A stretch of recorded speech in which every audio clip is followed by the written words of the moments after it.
How to log into ESS account. Hello everyone, welcome back to our channel. In today's video, I'm going to teach you how to log into your ESS account. It's pretty simple, so just follow the steps I outlined.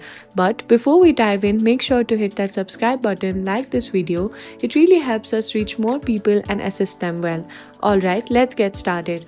The first thing you want to do is open up your browser, any browser you can choose, and in the search bar you need to type ESS login team lease.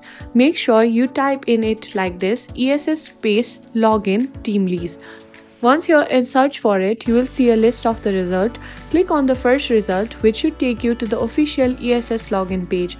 It's important to ensure you're on the correct site. Now that you're on the login page, it's pretty straightforward. You just need to enter your username where it says your username. Make sure to enter it correctly, then enter your password in the designated field.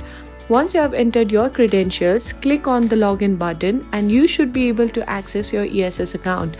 It's that simple. If you have any trouble logging in, don't worry, you can click on the trouble logging in link, which will help you recover your username or password if you have forgotten either of them. That's it for today's video. I hope you found this guide helpful. If you did, please give it a thumbs up, share it with anyone who might need this. I'll see you in the next video. Until then, have a nice day.